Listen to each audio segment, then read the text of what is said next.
Já vimos como adicionar elementos, mas e como removê-los? Bom, vamos ver isso neste vídeo, mas vamos ainda falar sobre clonagem de elementos. Nós vamos adicionar aqui, nos vídeos anteriores, elementos que não existiam dentro da nossa DOM.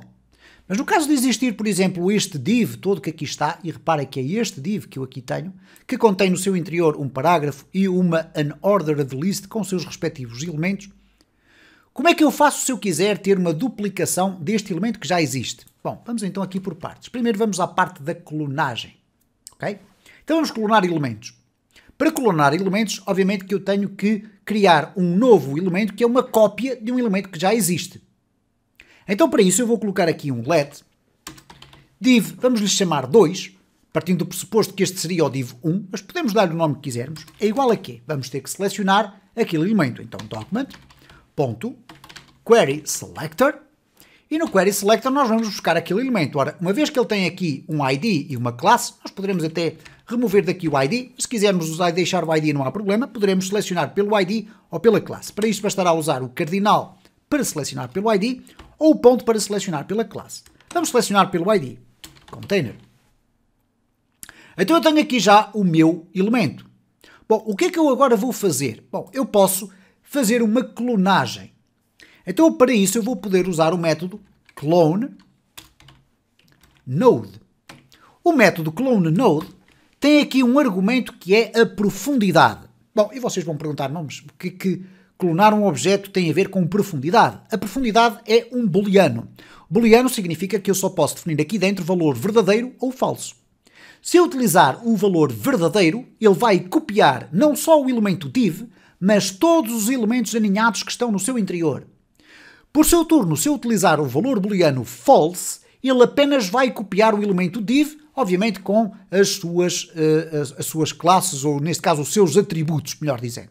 Então vamos fazer aqui a experiência de colocar aqui o false.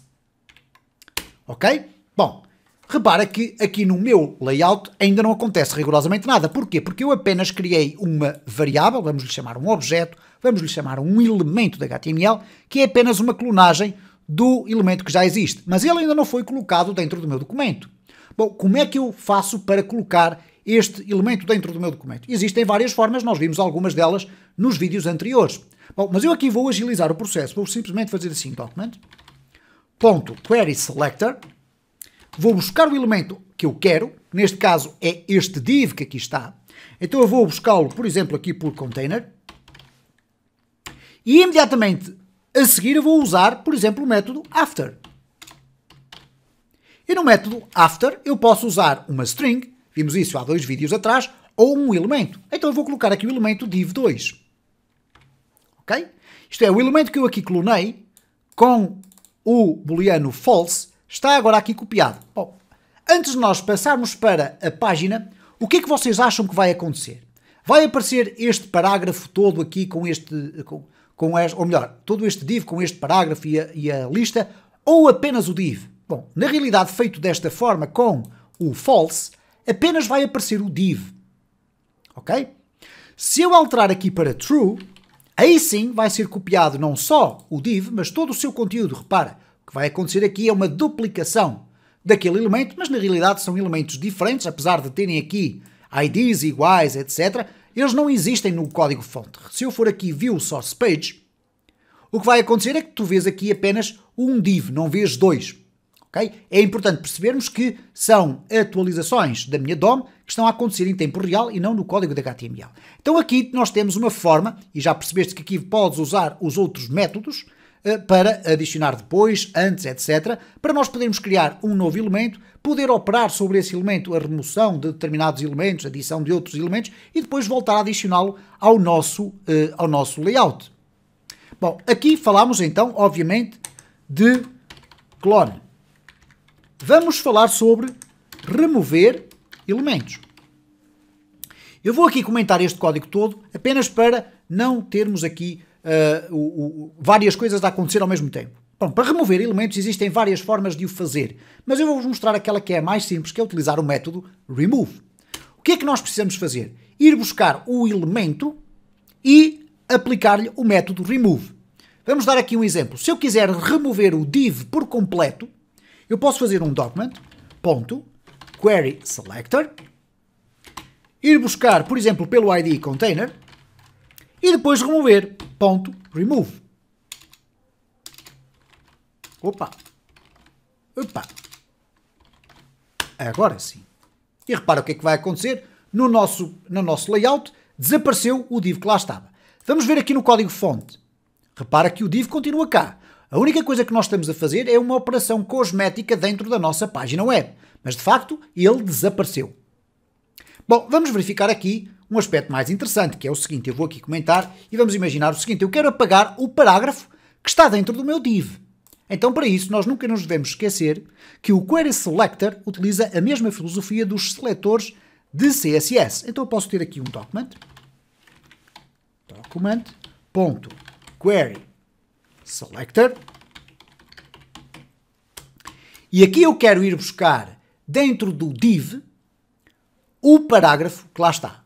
Então eu posso ir buscar o seguinte: do meu div que tem uma classe container, eu quero ir buscar o único parágrafo que lá está dentro e depois vou removê-lo, ponto remove.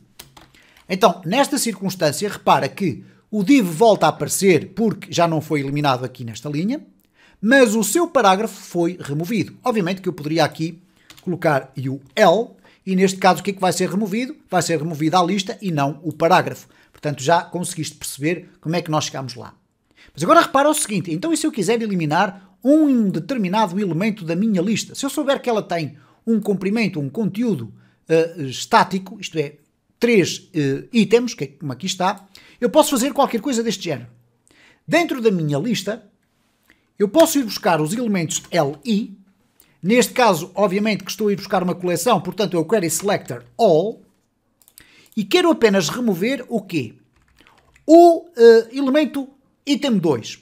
Ora, o item 2, como se trata de um array, neste caso um array com estes 3 elementos, em que este tem o índice 0, este o 2 e este o 3, ou melhor, 0, 1 e 2, se é que está correto, eu posso acrescentar aqui o índice.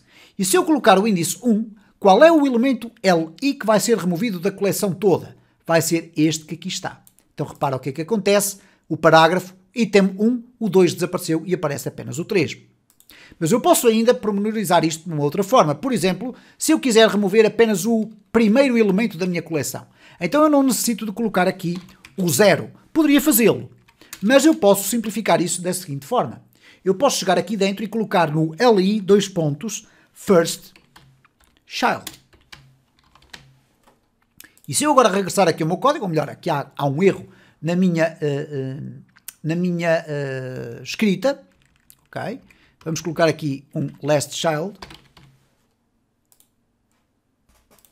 Ou melhor, não há um erro na escrita. O que há um erro é aqui no seletor. Eu já não estou a selecionar uma coleção, mas sim apenas um elemento. E, portanto, aqui eu tenho o last child vai remover o item 3, o first child vai remover o item 1 e vai deixar apenas o 2 e o 3. Portanto, como podes verificar, há aqui várias formas de nós podermos, de facto, remover os elementos. É apenas uma questão de utilizares o seletor correto para ir buscar os elementos que tu queres e depois usar o método remove para que esse elemento desapareça da tua página web.